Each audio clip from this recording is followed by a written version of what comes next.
Alors, pour illustrer, on va afficher à l'écran les quelques chiffres, chiffres clés sur la santé mentale. Il y en a beaucoup qui sortent. Valérie, de notre côté, il y en a deux que tu voulais montrer ici. Oui, effectivement. Donc, comme le disait Alex, on part de constats. On voit effectivement qu'un Belge sur trois est en situation de mal-être. Et parmi les Belges, ce sont surtout les jeunes, puisqu'on a quand même 58% des jeunes qui expriment ce sentiment de mal-être. Parmi ces 58%, on a 34% des jeunes qui souffrent de troubles anxieux, 38% qui souffrent de dépression et 45% se plaignent quand même de solitude, surtout parmi les filles.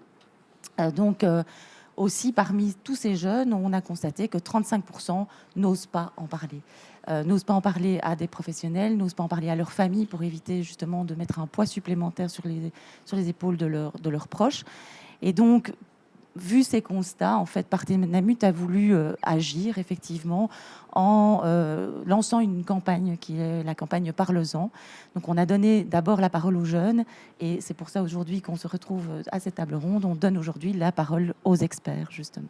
Merci Valérie. Bon, c'est une table ronde sans table, mais on fait ici avec les bancs dont on va parler aussi tout à l'heure. Alors Fanny, en tant qu'experte, oui, ça te plaît ce banc?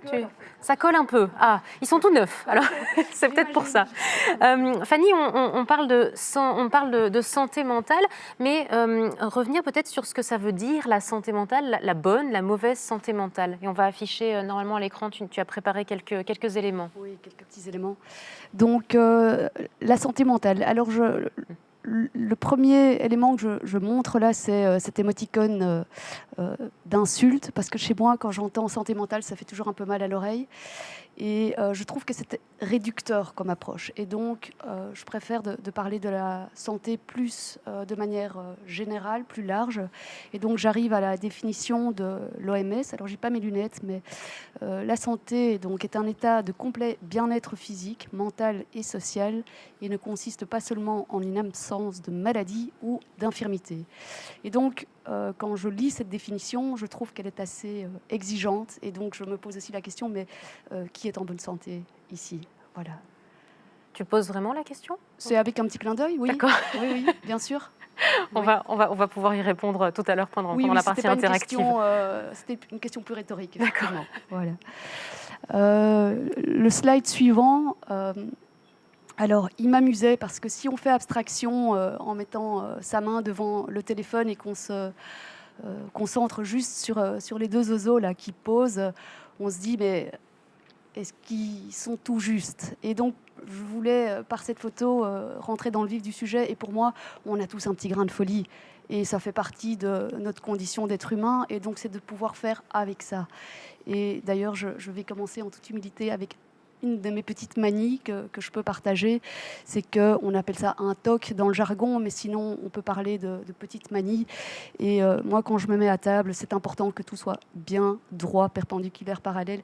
Et si c'est pas le cas, soit je le refais juste comme j'aime, et sinon ça n'a pas beaucoup de goût en fait, ou ça me met un peu de travers.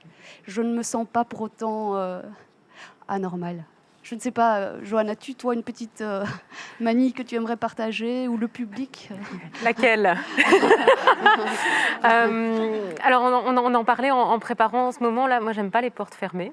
Alors, c'est pas forcément facile en réunion, mais chez moi, en tout cas, les portes sont toujours ouvertes. C'est important pour moi. Okay. Je ne sais pas si je me sens seule ici, au bain, ou Valérie. Ouais, mais j'ai un peu le même tic avec la télécommande si elle est sur la table de chevet. J'aime bien qu'elle soit droite.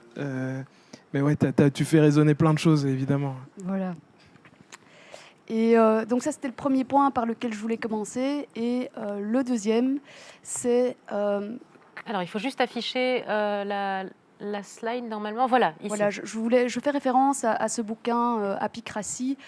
Et pour moi, on a tous le droit à un certain moment d'être mal. Et malheureusement, pour le moment, il y a un contexte sociétal qui fait qu'on reprend la psychologie positive et être heureux n'est plus un droit, mais c'est un devoir.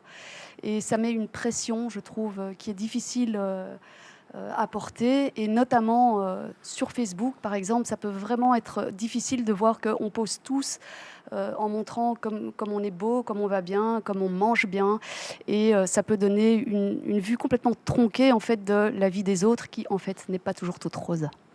Partenamut, cultivons votre santé.